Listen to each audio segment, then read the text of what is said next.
Hey everyone, Luke here. Today I want to talk about succession planning, probably one of the most underutilized strategies within organizations to retain your talent. Now, having worked with thousands of leaders across the region in hundreds of different companies, there are two types of succession planning that I've seen. Number one is called proactive succession planning. This is where the key leaders, the executives in partnership with HR, will proactively develop their talent, helping them to grow to that next level, thinking that they're going to get promoted, and then applying the necessary training, coaching, and mentoring to be able to help that person to grow into that role within the next 6 months or so.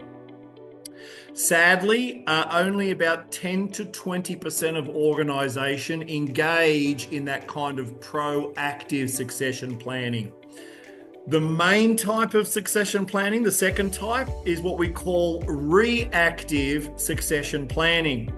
What do we mean by that? Is often someone in the organization, either because they are good at their job, or they've been with the company for a long time, or because the senior leader has just left and now there's a gap, that person gets promoted and they struggle.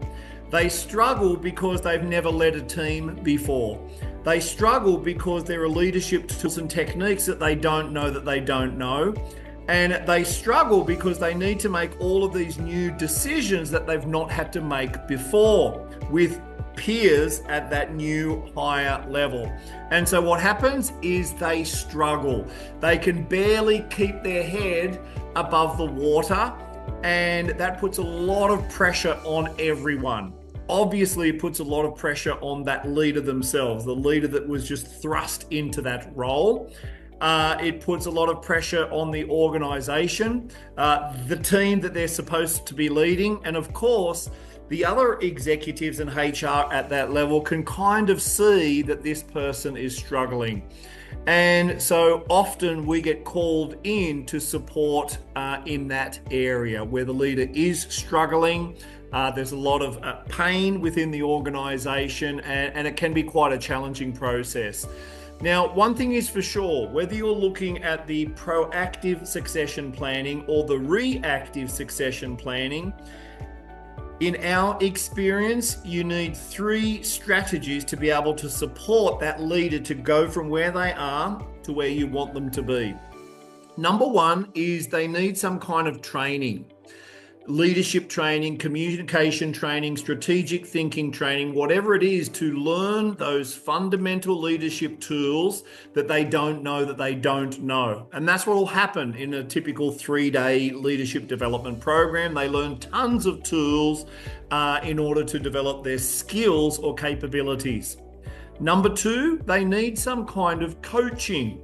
Coaching most of the time addresses the mindset and the behavior that they need to develop in order to be that next level of leader. So the coach will explore, the limiting beliefs and their belief systems that are holding them back, help them to get really clear on the goals moving forward, and whatever other challenges or blockages that they might have in order to support them to that next level.